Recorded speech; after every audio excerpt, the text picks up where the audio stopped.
ओम शांति। आज 10 मई 2022 दिन मंगलवार की साकार मुरली। आइए अब सुनते हैं मीठे बाप दादा के मधुर महावाक्यों को। मीठे बच्चे, बाप आए हैं तुम्हें श्रेष्ठ मत देकर सदा के लिए सुखी शांत बनाने। उनकी मत पर चलो, रूहानी पढ़ाई पढ़ो और पढ़ाओ तो एवर हेल्दी वेल्दी बन जाएंगे। प्रश्न, कौन सा चांस सारे कल्प में इस समय ही मिलता है जो मिस नहीं करना है? उत्तर, रूहानी सेवा करने का चांस। मनुष्य को देवता बनाने का चांस अभी ही मिलता है, यह चांस मिस नहीं करना है। रूहानी सर्विस में लग जाना है, सर्विसेबल बनना है। खास कुमारियों को ईश्वरीय गवर्नमेंट की सेवा करनी है। मम्मा को पूरा पूरा फॉलो करना है। अगर कुमारियां बाप का बनकर जिस्मानी सर्विस ही करती रहें, कांटों को फूल बनाने की सर्विस नहीं करें, तो यह भी जैसे बाप का डिसरिगार्ड है। गीत जाग सजनिया जाग। ओम शांति। सजनियों को किसने समझाया? कहते हैं साजन आया सजनियों के लिए। कितनी सजनियां हैं? एक साजन को इतनी सजनियां, वंडर है ना। मनुष्य तो कहते हैं कृष्ण को 16,108 सजनियां थी, परंतु नहीं, शिव बाबा कहते हैं मुझे तो करोड़ों सजनियां हैं। सब सजनियों को मैं अपने साथ स्वीट होम ले जाऊंगा। सजनियां भी समझती हैं हमको फिर से बाबा ले जाने आए हैं। जीवात्मा सजनी ठहरी, दिल में है साजन आया है हमको श्रीमत दे श्रृंगार कराने के लिए। मत तो हर एक को देते, पुरुष स्त्री को, बाप बच्चे को, साधु अपने शिष्य को, परंतु इनकी मत तो सबसे न्यारी है, इसलिए इनको श्रीमत कहा जाता है। और सब है मनुष्य मत। वह सब मत देते हैं अपने शरीर निर्वाह के लिए। साधु संत आदि सबको तात लगी हुई है शरीर निर्वाह की। सभी एक दो को धनवान बनने की मत देते रहते हैं। सबसे अच्छी मत साधुओं गुरुओं की मानी जाती है, परंतु वह भी अपने पेट के लिए कितना धन इकट्ठा करते हैं। मुझे तो अपना शरीर नहीं है, मैं अपने पेट के लिए कुछ नहीं करता हूँ। तुमको भी अपने पेट का ही काम है कि हम महाराजा महारानी बने। सबको तात है पेट की। फिर कोई ज्वार की रोटी खाते तो कोई अशोका होटल में खाते। साधु लोग धन इकट्ठा कर बड़े मंदिर आदि बनाते हैं। शिव बाबा शरीर निर्वाह अर्थ तो कुछ करते नहीं हैं। तुमको सब कुछ देते हैं सदा सुखी बनाने के लिए। तुम एवर हेल्दी वेल्दी बनेंगे। मैं तो एवर हेल्दी बनने का पुरुषार्थ नहीं करता हूँ। मैं हूँ ही अशरीरी। मैं आता ही हूँ तुम बच्चों को सदा सुखी बनाने के लिए। शिव बाबा तो है निराकार, बाकी सबको पेट की लगी रहती है। द्वापर में बड़े बड़े सन्यासी तत्वज्ञानी ब्रह्म ज्ञानी थे, याद में रहते थे तो घर बैठे उनको सब कुछ मिल जाता था।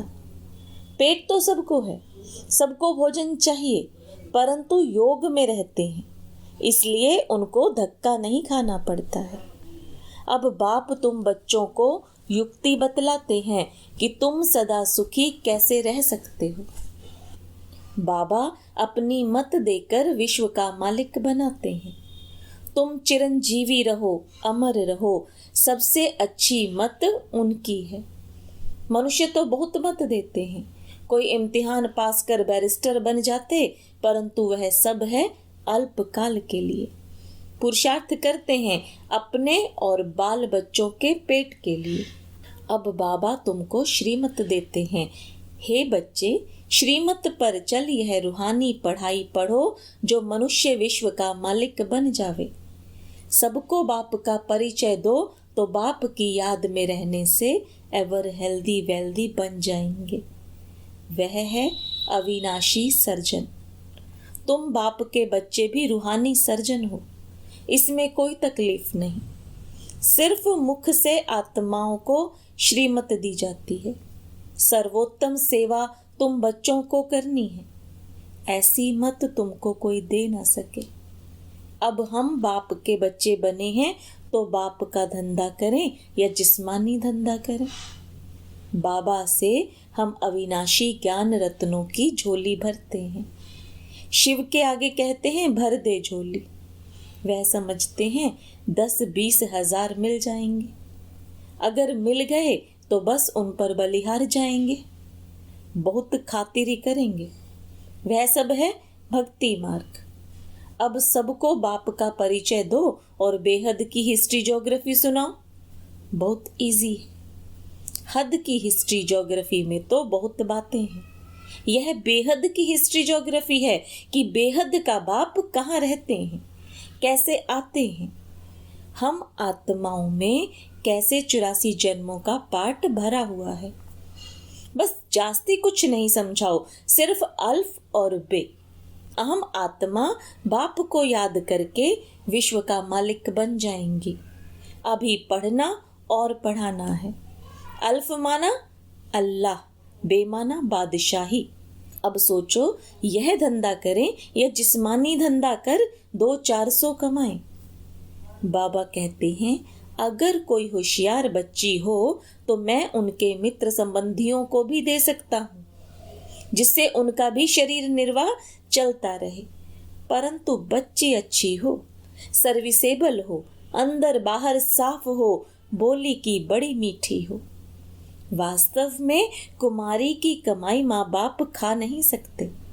बाबा का बनकर फिर भी उस जिस्मानी सर्विस में बहुत ध्यान देना, यह तो डिसरिगार्ड हो गया। बाप कहते हैं मनुष्य मात्र को हेवन का मालिक बना। बच्चे फिर जिस्मानी सर्विस में माथा मारे। स्कूल खोलना तो गवर्नमेंट का काम है। अब बच्चियों को बुद्धि से काम लेना है। कौन सी सर्विस करें, ईश्वरीय गवर्नमेंट की या उस गवर्नमेंट की? जैसे यह बाबा जवारात का धंधा करते थे, फिर बड़े बाबा ने कहा यह अविनाशी ज्ञान रत्नों का धंधा करना है, इससे तुम यह बनेंगे। चतुर्भुज का भी साक्षात करा दिया। अब वह विश्व की बादशाही लेने या यह करें? सबसे अच्छा धंधा यह है। भल कमाई अच्छी थी, परंतु बाबा ने इसमें प्रवेश होकर मत दी कि अल्फ और बे को याद करो।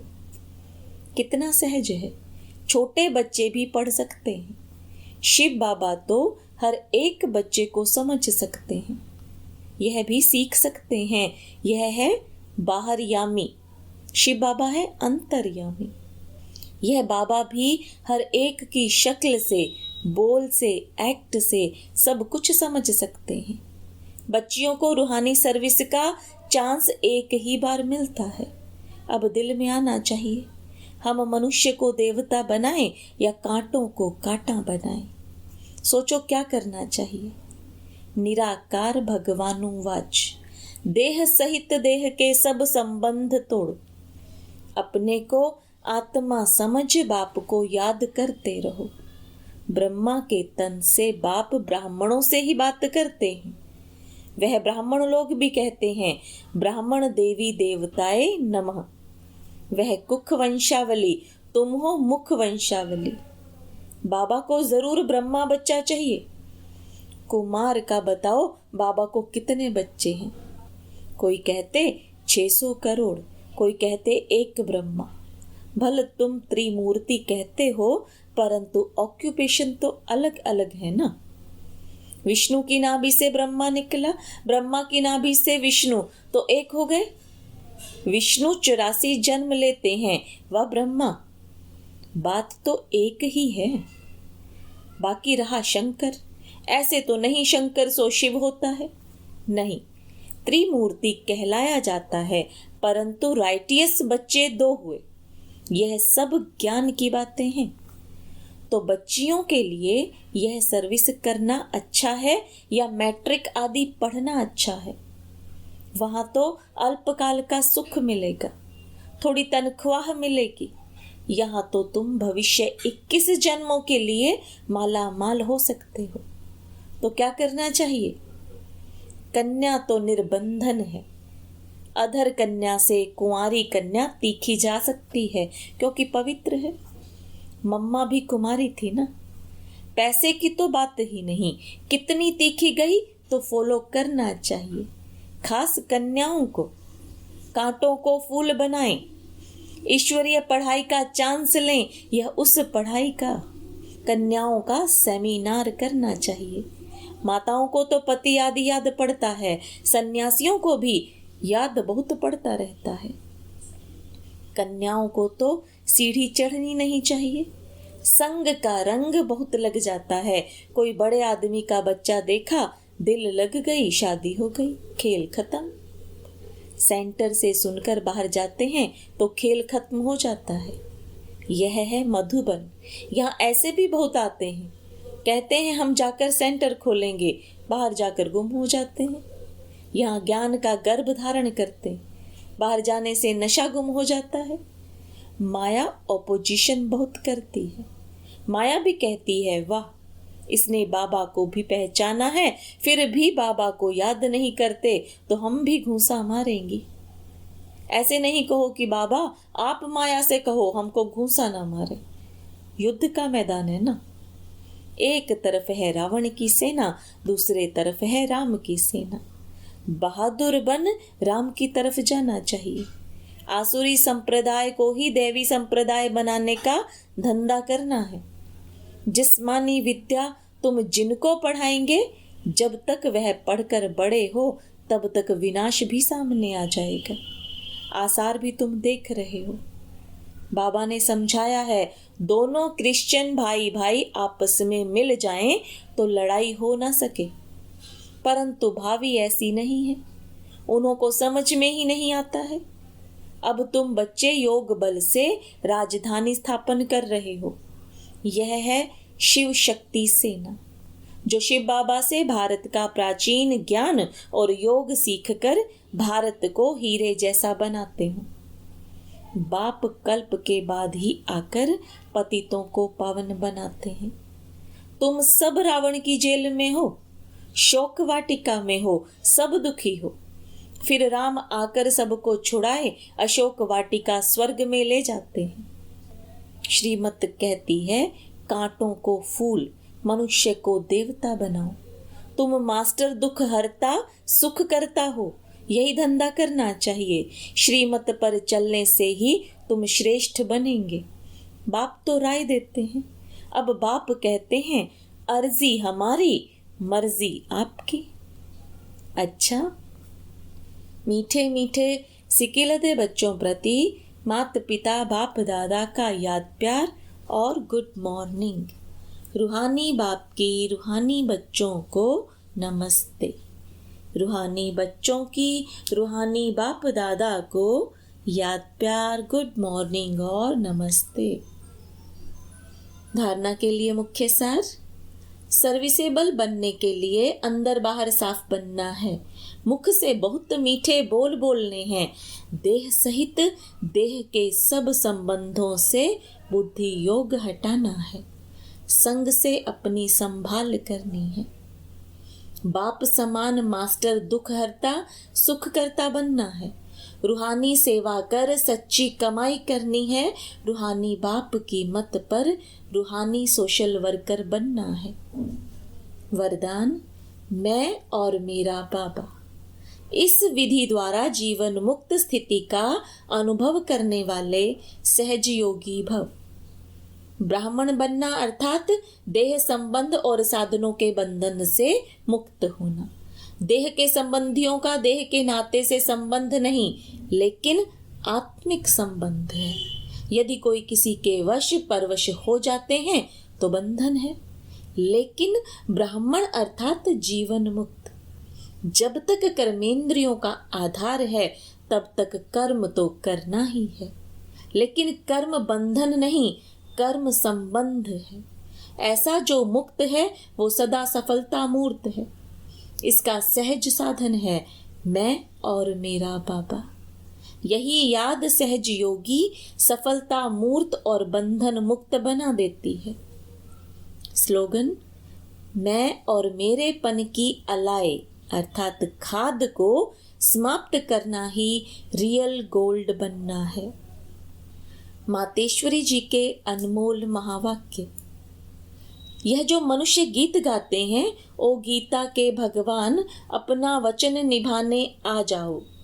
अब वो स्वयं गीता का भगवान अपना कल्प पहले वाला वचन पालन करने के लिए आए हैं और कहते हैं, हे बच्चे, जब भारत पर अति धर्मग्लानि होती है तब मैं इसी समय अपना अंजाम पालन करने अर्थात वायदा निभाने के लिए अवश्य आता हूँ। अब मेरे आने का यह मतलब नहीं कि मैं कोई युगे युगे आता हूँ। सभी युगों में तो कोई धर्मग्लानि नहीं होती। धर्मग्लानि होती ही है कलयुग में। तो परमात्मा कलयुग के अंत समय में आता है और कलयुग फिर कल्प कल्प आता है। तो जरूर वह कल्प कल्प आता है। कल्प में फिर 4 युग हैं, उसको ही कल्प कहते हैं। आधा कल्प सतयुग त्रेता में सतो गुण सतो प्रधान है, वहां परमात्मा के आने की कोई जरूरत नहीं। और द्वापर युग से तो फिर दूसरे धर्मों की शुरुआत है। उस समय भी अति धर्मग्लानि नहीं है। इससे सिद्ध है कि परमात्मा तीनों युगों में तो आता ही नहीं। बाकी रहा कलयुग, उसके अंत में अति धर्म ग्लानि होती है।